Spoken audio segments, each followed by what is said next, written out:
이렇게 성령 충만한 예배에 우리를 불러주신 주님을 찬양합니다. 사랑의 교회는 지난 주일날 우리 중화권 목사님들과 함께 일주일 동안 칼세미나 115차 칼세미나를 마치고 오늘은 379분의 우리 성도들이 학습과 세례를 받게 되었습니다. 저는 요즘 근본 질문 시리즈 설교를 하고 있는데, 오늘 이 말씀은 우리 성도들이 예수님 믿으면서 한 생애를 살아가는 동안에 어떤 가장 중요한 말씀 중에 하나라고 할 수 있어요. 할렐루야. 그래서 오늘 제가 여기에다가 오늘 오직 성경으로 솔라 스크립투라라는 제목을 했는데, 오랜만에 여러분들 주보안에 뭐가 하나 들었죠? 다 한번 펼쳐보시겠어요? 이 성경 노트를 이렇게 넣어놓았는데, 성경 노트를 넣어놓은 이유는 뭐냐면 사람들이 다 성경 말씀이 중요하다 그렇게 생각한다 하지만, 여러분 지난 우리 한 10개월 동안 성경 한 번이라도 읽은 분들은 얼마나 되시는지 모르겠어요. 손 들어보라 그럴까요? 여러분 인격을 존중하여 제가 하지 않을까요? 그러니까 이게 다 알지만 실제적으로 이게 소중하다고 생각은 하지만 몸으로 따라가가지고 읽는 분은 많지가 않아요. 그래서 오늘 이 말씀을 여러분들이 다 하고 난 다음에는 이번 한 2달 남은 동안에 최소한 신약이라도 한번 읽는 축복을 주시기를 바랍니다. 다 그런 마음으로 제가 설교 노트를 준비했으니까 여러분들 다 이렇게 좀 정리를 하도록 했으면 좋겠습니다. 자, 우리 교회는 성경이 절대적인 하나님의 말씀임을 믿습니다. 그리고 이것은 이 세상에 어떤 대변화와 혼동이 있다 하더라도 살아계신 하나님의 말씀을 믿을 때에 이런 삶의 모든 것들이, 많은 것들이 정리된다고 생각하는 것입니다. 그래서 자, 성경은 절대적인 누구의 말씀이기 때문에, 하나님의 말씀이기 때문에 당연히 성경은 절대적인 뭘 가져요? 권위를 갖는 것이에요.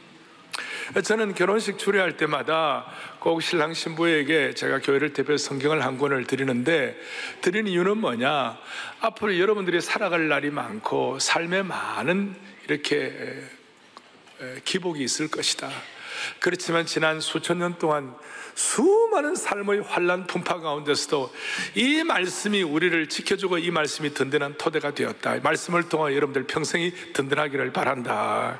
그렇게 해서 그 말씀의 반석 위에 집을 세워라고 이렇게 성경을 제가 줍니다.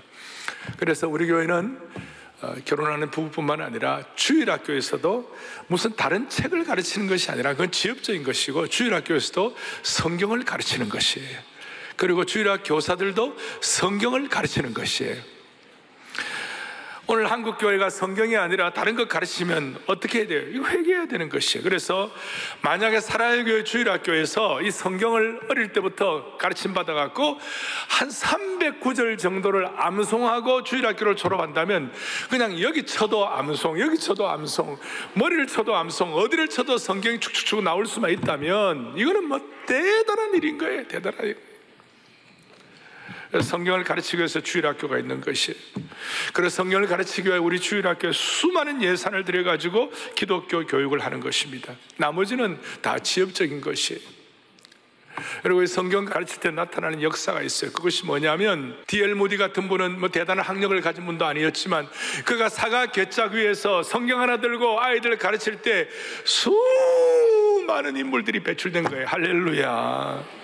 그래서 오늘 이 성경 말씀, 성경의 절대적 권위를 통하여 우리 하나님께서 여기 있는 것처럼 절대적인 하나님 말씀이기 때문에 절대적 권위를 지닌 것에 대해서 제가 조금 더 구체적으로 좀 정리를 하겠습니다. 차곡차곡 보겠습니다.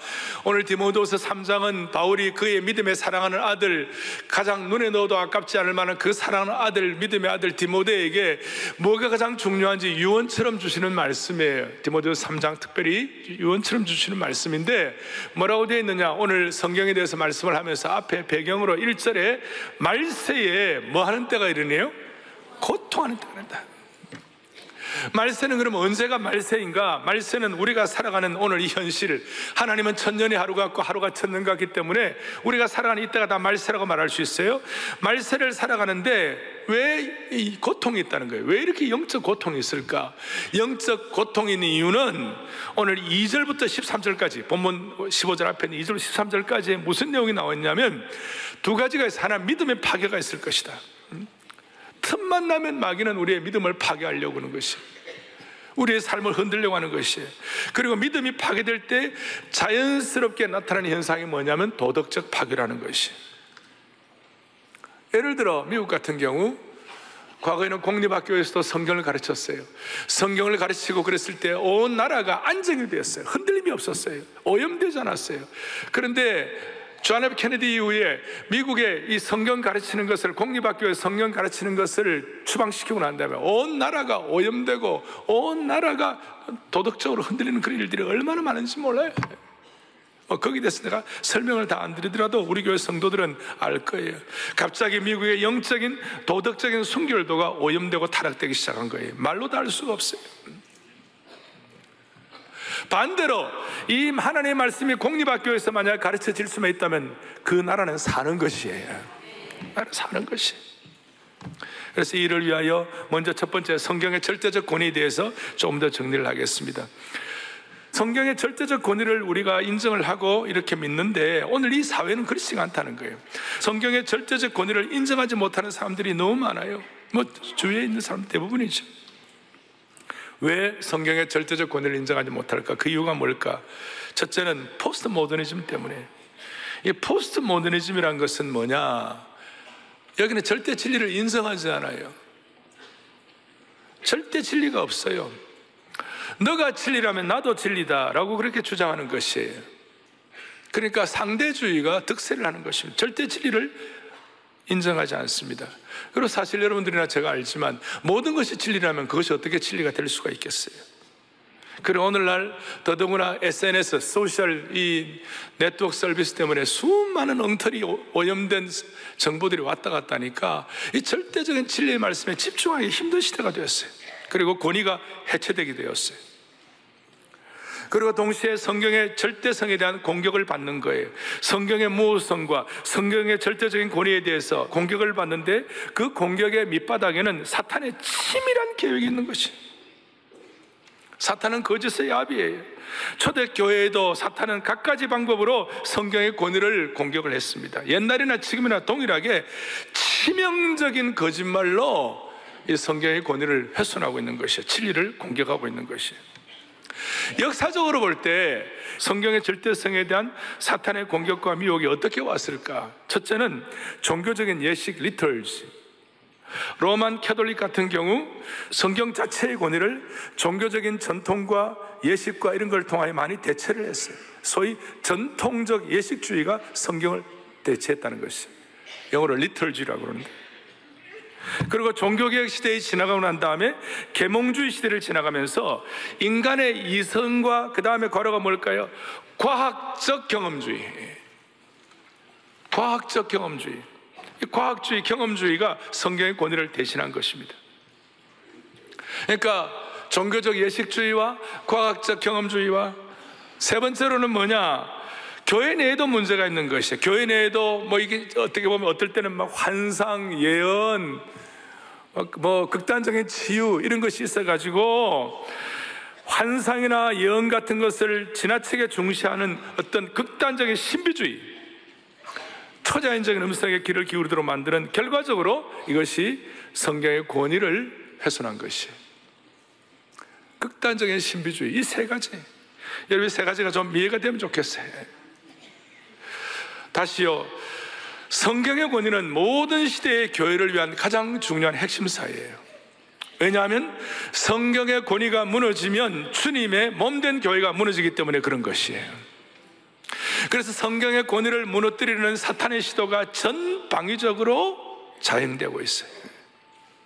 그래서 이런 상황에서 사랑의 교회는 성경의 절대적인 권위를 믿고 오늘 학습과 세례를 받는 여러분들이 성경의 권위를 서약하고 믿고 확신함으로 말미암아 여러분들이 우리 이 시대에 이 한국 교회와 시대를 보호하는 보호막이 되기를 바라는 것이에요. 사랑의 교회는 앞으로 어떻게 해야 할 것인가? 우리는 성경의 권위를 훼손하는 시도나 어떤 그런 사람들에 맞서서 성경의 권위와 진리를 지켜야 하는데 순교적인 각오로 성경의 권위와 절대적인 권위를 지켜야 하는 줄로 믿으셔야 되는 것이 제 얘기가 아니에요. 유다서 1장 3절을 또박또박 같이 보겠습니다. 성도에게 단번에 주신 믿음의 도를 위하여 힘써 싸우라. 성도에게 주신 믿음의 도, 크게 말하면 성경의 권위라고 해도 과언이 아니에요. 성경을 위하여 힘써 싸우라고 그랬어요. 힘써 싸우라. 왜 우리는 성경의 절대적인 권위를 인정합니까? 성경의 절대적인 권위를 인정하는 이유는 첫 번째 무엇보다도 예수님께서 인정하시기 때문에 그렇다는 것이에요. 요한복음 10장 35절 주님께서 인정하셨는데 성경은 뭐하지 못하나니 폐하지 못하나니. 그러면서 마태복음 5장 18절에 주님 뭐라고 말씀하세요? 또박또박 읽겠습니다. 진실로 너희에게 이르노니 천지가 없어지기 전에는 율법의 1.1획도 결코 없어지지 아니하고 다 이루리라. 아멘. 아멘. 예수님께서 하나님의 말씀의 권위를 인정하신 거예요. 두 번째로는 예수님을 따랐던 사도들도 동일했습니다. 사도들도 자연스럽게 성경의 권위를 인정한 것입니다. 사도들도 성경의 권위를 인정했다. 그렇게 하면서 고린도전서 15장 3절 4절에 사도들이 성경의 권위를 인정한 것을 이렇게 바울 사도는 고백합니다. 또박또박 같이 보죠. 내가 받은 것을 먼저 너희에게 전하였노니 이는 성경대로 그리스도께서 우리 죄를 위하여 죽으시고 장사 지낸 바 되셨다가 성경대로 사흘 만에 다시 살아나사. 아멘. 성경대로.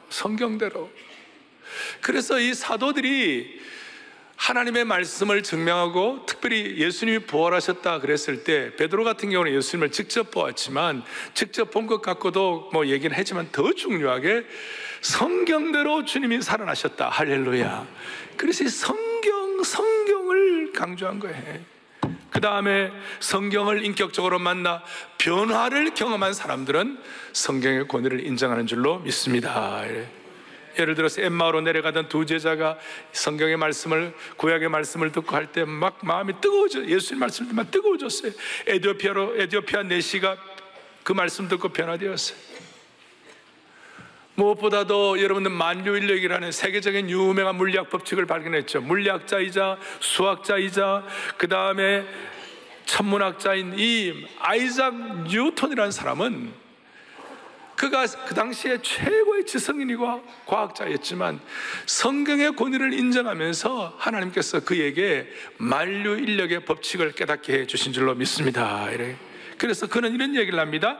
성경을 제대로 읽으면 인간의 엄지손가락만 갖고도 하나님의 존재를 확신할 수 있다고 그랬어요.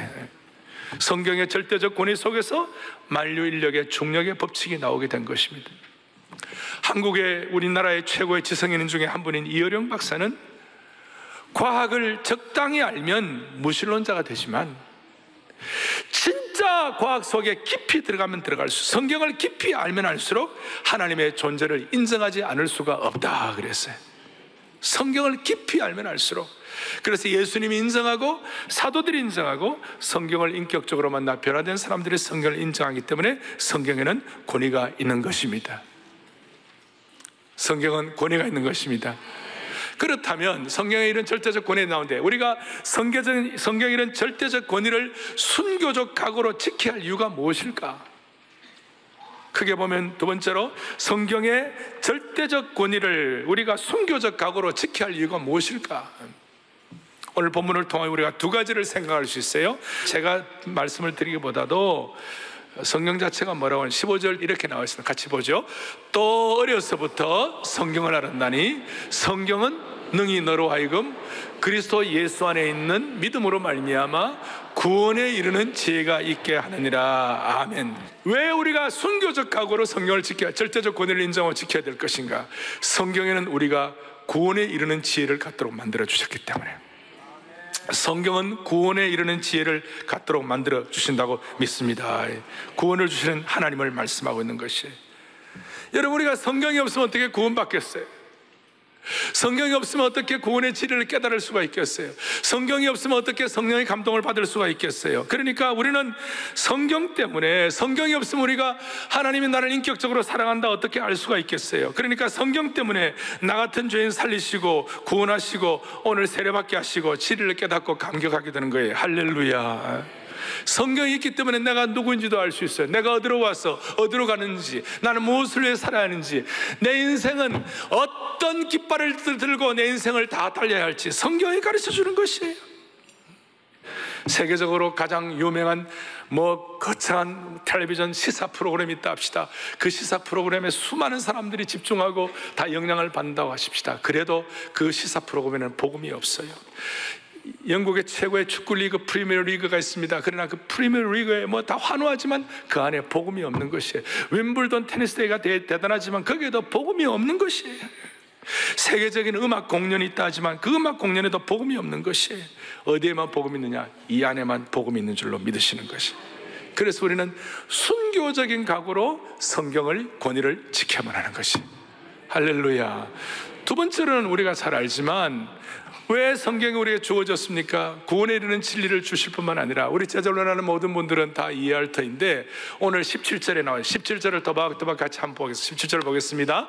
이는 하나님의 사람으로 온전하게 하며 모든 선한 일을 행할 능력을 갖추게 하려 함이라. 아멘. 뭐예요?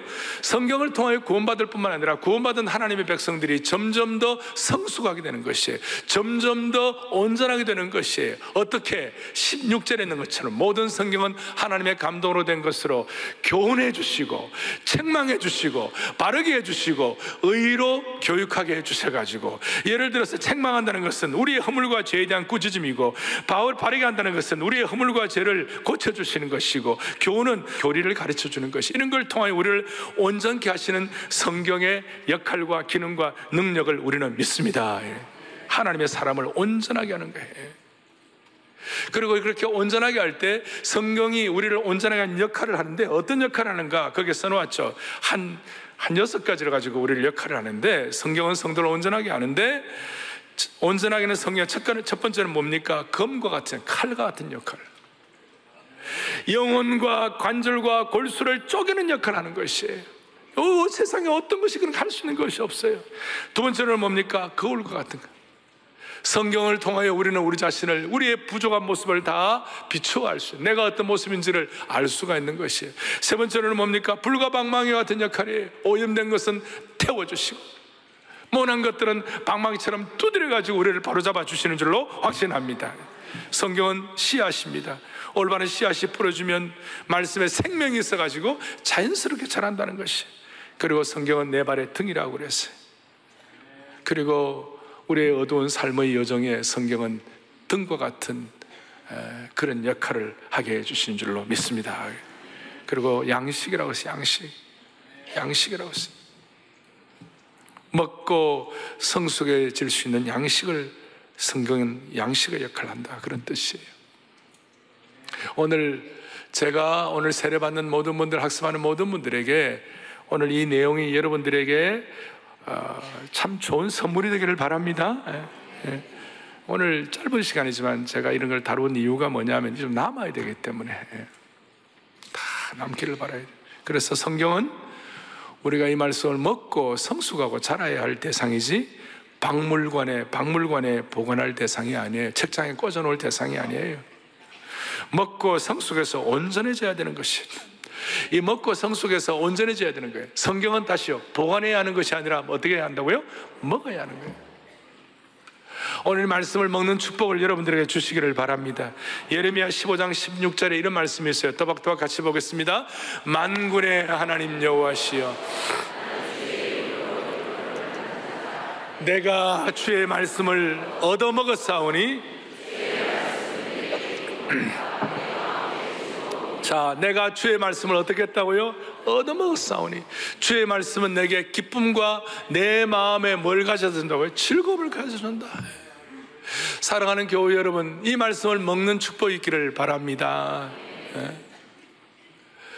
그런데 이 말씀을 안 먹어도 그냥 아무런 문제가 없는 분들이 너무 많아요. 예수 믿는다고 하면서도. 그래서 오늘 제가 용언 하나 만들어 드릴게요. 성경 말씀을 먹어야 되는데 안 먹는 성도들은 어떤 성도들인가? 거북이 교인들이에요. 여러분, 거북이가 있는데 어떤 장수 거북은요, 통계를 보니까 500일 동안 안 먹어도 산대요. 보통 거북이는 한두 달 안 먹어도 끄떡없이 사는 거예요. 그러니까 성경을 먹어야 우리가 우리 영의 사람은 성경을 먹어야 사는데, 성경을 우리가 2달 동안 안 먹어도 끄떡없다. 그거는 거북이 교인이에요. 터틀 크리스천. 터틀 크리스천. 성경을 두 주 동안 큐티도 안 해도 우리 교회 중직자들 아무런 문제가 없다. 여러분, 심각한 거예요. 거북이 중에, 죄송합니다, 상거북이에요. 상거북이. 거북이 교인들이에요. 터틀 크리스천. 거북이 교인의 심각성은 겉으로는 살아있는 것처럼 보이지만 그 영은 죽어가고 있는 것이. 성경은 우리로 하여금 구원의 진리를 깨닫게 해주는 줄로 믿습니다. 하나님의 사람으로 온전하게 한 줄로 믿습니다. 그래서 우리는 이 성경의 권위를 순교자적 자세로 지켜야 되는 것이. 타 종교는 자기가 노력하고 깨달아가지고 열심히 면벽 구현해가지고 도 닦고 해가지고 진리를 깨닫는다고 하지만, 우리는 절대적 진리의 권위의 말씀인 성경을, 계시의 말씀을 우리에게 주셔서 이 말씀을 믿고 따르고 순종하도록 허락해 주신 주님을 찬양하는 것입니다. 자, 거기서 한 가지, 이제 이런 절대적 권위를 갖기 때문에 자연스럽게 나타나는 현상이 하나 있어요. 그것이 뭐냐면, 세 번째, 성경은 객관적으로 능력을 주는 진리의 말씀임을 믿습니다. 객관적으로. 이 객관적으로 능력을 가졌다는 것은 어떤 뜻인가? 객관적이란 말은 여러분이나 제가 성경을 믿든 안 믿든, 이 성경을 받든 안 받든, 이 성경을 순종하든 불순종하든 상관이 없이 이 성경 자체는 능력이 있다는 것이에요. 우리가 지금 이 성경의 절대적 진리에 관해서 변증도 하고 아폴로제틱, 성경에 대한 진리를 이렇게 변증도 안 해도, 사실은 이 변증은요, 엄격하게 말하면 우리 그리스도인들을 위하여 다시 한번 컨펌하고 우리의 믿음을 더 확고하게 하는 것이 필요한 것이지, 예수 안 믿는 사람들은 성경에 대해서 변증을 하고 하나님의 진리에 대해, 신앙 지식에 대해서, 신앙의 진리에 대해 변증하면 이해 정도는 하지만 그것 때문에 예수 믿는 건 아니에요. 예수 안 믿는 사람들이 우리 진리의 말씀을 듣고 하나님 앞에 하나님의 자녀가 될 때는 성령의 감동으로 기록된 이 성경 말씀을 성령님을 통하여 깨닫고 확인할 때 주님의 자녀가 되는 것이에요. 그렇기 때문에 우리가 변증이라는 것도 엄격히 얘기하면 우리들을 위한 것이, 엄격히 얘기하면 우리가 더 진리의 말씀 확고한 것을 확인하기 위해. 왜? 성경 자체를 예수님 안 믿는 사람들이 공격하고, 예수님 안 믿는 사람들이 성경 자체를 훼손하고 한다 하더라도 성경 자체가 객관적인 능력을 갖고 있기 때문에 끄떡도 안 하는 거예요. 끄떡도 안 하는 거예요. 그래서 저는 스폴존의 성경관을, 스폴존 목사님의 성경관을 너무 좋아해요. 이런 내용이에요. 스폴존 목사님은 같이 읽겠습니다. 성경은 마치 동물의 왕 사자와 같다. 누가 사자를 변호하고 보호해준다는 말을 할 수가 있겠는가? 사자는 풀어놓아주면 스스로 방어한다. 성경도 동일하다. 아멘, 아멘. 여러분, 성경, 우리가 고고학적으로, 변증적으로, 과학적으로 우리가 많이 이렇게 성경에 대한 나름대로 변호도 다 합니다만은, 그러나 우리가 확신하는 것은 성경 자체가 객관적으로 갖고 있는 능력을 믿습니다. 능력을 믿습니다. 그리고 이 성경을 우리가 어릴 때부터, 이제 우리가 할 일은 15절 앞에 보니까 네가 어릴 때부터 성경을 알았다. 그래서 할 수만 있으면 오늘 세례 받는 분들도, 모든 분들도 어릴 때부터 성경을 알아야 한다. 그럼 나 50 넘어가지고 이제 예수님께 어떻게 하면 좋으냐? 여러분들의 마음을 어릴 때의 마음으로, 뽀송뽀송한 마음으로 여러분 순수하게 해 주시기를 바라는 것이에요. 어릴 때부터. 제가 얼마 전에 한국의 유명한 화가 한 분을 만났어요. 서울대학교 미대 학장도 하셨고 유명한 화가 한 분을 만났는데, 대체적으로 그림을 세상적으로 막 추상화가 이런 걸 깊이 들어가는 분들은 예수 안 믿는 분들이 대부분이에요. 근데 이분은 신앙이 너무 좋아요. 너무 좋은데도 미술 세계에 깊이 들어가 있어요. 본래 우리가 성경의 깊이를 깨달으면 우리 끼가 좀 없어지는 거예요. 그래갖고 좀 약해질 수 있는데, 이분은 예수님도 잘 믿으면서 미술에 끼도 있고, 그래서 양수겹장 다 갖췄네, 내가 그런 생각을 했어요. 근데 어떻게 이럴 수가 있냐 물어보니까 딱 하나였어요. 자기 어머니가 어릴 때부터 자기를 철저하게 성경을 가르쳤대. 자기는 성경을 믿기 때문에 예술적인 그 어떤 미술의 깊은 경지에 들어가더라도 자기는 하나님의 절대적인 말씀의 권위를 믿습니다. 그래. 여러분, 성경이 갖는 절대적 권위를 우리가 믿을 때 성경의 객관적인 능력이 나타난 줄 믿습니다. 그리고 이것이 어릴 때부터 우리가 확인돼요. 그래서 어릴 때부터 성경을 제대로 가르쳐야 하는 것입니다. 자, 이제 마무리하겠습니다. 대한민국 교회는 세계 어느 나라에 비해서 성경의 축복을 받은 교회입니다. 이 말씀을 우리가 공부하고 묵상하고 수양하고 이 말씀을 제자훈련하고 이 말씀을 가지고 우리가 온전케되는 이 역사를 하나님이 한국교회에 부어주신 축복을 감사하는 것이에요. 오죽하면 선교사님보다도 성경이 한국에 먼저 들어왔어요. 1866년도에 토마스 선교사님 그 대동강가에 순교하실 때 그때 어떤 분이 성경을 하나 갖게 되었어요.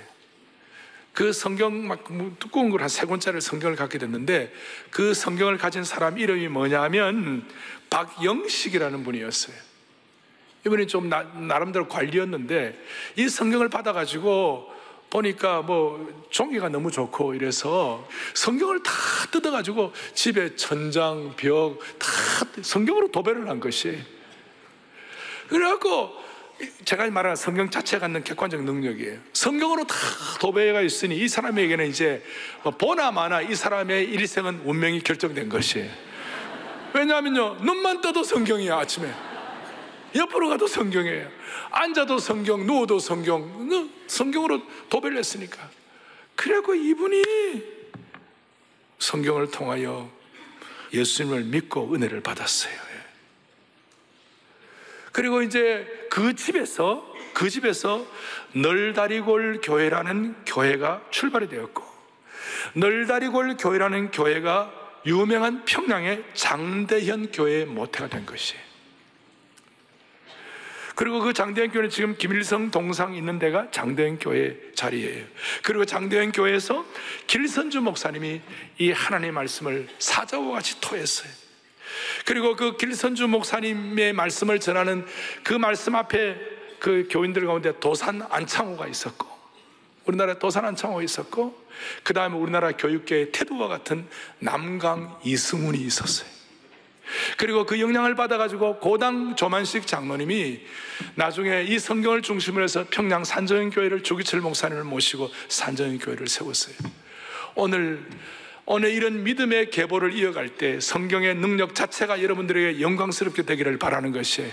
제가 미국에 있는 동안에 박동진 명창이라고 들어보셨어요? 이 박동진 명창을 제가 모셔서 집회도 하고 그분 간증도 들었어요. 근데 이분은 박동진이라는 분은 본래 예수 믿지 않는 분이고 전 세계 기네스북에 실린 분인데 뭐로 실렸냐면 판소리로 하는 거예요. 판소리 적벽가, 심청전, 흥부가 이런 거 하잖아요. 그래서 이분이 이제 판소리로 국보급 존재가 되었는데 이분이 어느 날 사람이 자네 그 심청전, 흥부가 무슨 이런 거 하지 말고 적벽가 이런 거 하지 말고 예수전을 한번 해보면 어떻겠나. 나는 예수님도 안 믿는데. 그래도 한번 해보라. 박명창 그것도 성경 전체 예수전을 하면 어떻겠는가. 그래 이분은 예수 안 믿다가 판소리를 가지고 예수전을 하다가 예수를 믿었다는 것이에요. 그래서 이분이 이런 얘기를 해요. 저한테 한 얘기를 그때 적어 놓은 거예요. 제가 찾았어요. 박동진 명창이라는 얘기예요. 이 세상에 있는 모든 성인들은 자신을 위한 삶에 초점을 두고 그 도를 얘기를 했는데 예수님은 자신이 아니라 전 세계 모든 백성의 구원을 위해 이 땅에 오셨다는 것이 마음에 확 다가왔다는 것이. 그래서 막 지금 말씀에 사자가 살아서 막 움직인 거예요. 그리고 예수님은 정말 하늘 높은 보좌를 버리시고 이 땅에 태어나신 나의 구원자이시구나. 막 감격이 밀려와가지고 그렇게 막 눈물을 흘리면서 예수님을 영접하고 예수께서 이런 식으로 이분이 예수전을 하는데 교인들이 엄청 은혜를 받았어요. 오늘 제가 시간만 있으면 녹음을 해서 보여드리고 싶지만 오늘 세례식 때문에 못하는데 여러분들의 마음속에 지금 이 성경의 말씀 자체가 울리기를 바랍니다. 성경이 가라사대 절대적 권위를 가진 이 성경을 여러분들이 인정할 수 있기를 원합니다. 자, 우리 성경을 왼손에 좀 잡고, 자, 오른손을 한번 들어보세요. 자, 제가 다시 한번 질문하겠습니다. 여러분, 성경의 절대적 권위를 인정하십니까? 그러면 이 올해 한 해 동안 성경을 한 번이라도 읽으면 손 들어보라고 내가 말을 참 안 하겠어요? 자, 그런데 이제 마음을 다짐하셔야 돼요. 자, 다 손을 잡고 제가 질문을 하면 여러분 네라고 대답해 주세요. 성경이 살아계신 하나님의 말씀임을 여러분들 믿으십니까? 성경이 하나님의 성령의 숨결로 쓰여진 진리의 말씀이며 어떤 오류도, 성경의 원본, 오리지널 텍스트, 성경의 오리지널 텍스트는 어떤 오류도 없음을 믿습니까? 그 다음에 성경은 우리에게 예수님을 통한 구원의 메시지를 알려주신다고 확신하십니까? 성경이 우리를 온전한 사람으로 만들고 우리가 하나님을 기쁘시게 하는 삶을 살도록 도와주시는 것을 믿습니까? 여러분, 손을 내리십시오. 그렇다면 이 말씀을 읽으시기 바랍니다. 이 말씀을 공부하시기 바랍니다. 제자훈련 오늘부터 광고 나가는데 이 말씀을 가지고 제자훈련 하시기를 바랍니다. 이 말씀을 믿는 다음에 묵상하시기를 바랍니다. 가능하다면 성경이 필요한 중요한 내용들은 외우는 은혜도 있기를 바라는 것입니다. 어디를 가든지 성경에서 말씀하시는 진리, 예수 그리스도가 우리의 구원자임을 선포하는 그리스도의 제자가 되기를 바랍니다. 특별히 우리 교회에서 지성인들, 우리 교회 수백 명의 대학 교수님들이 계시는데 지성인들 회합에 가시더라도 부끄러워하거나 두려워하지 말고 이 성경의 절대적인 진리의 말씀을 은혜롭게 선포할 수 있는 축복도 여러분들에게 허락해 주시기를 바랍니다. 할렐루야.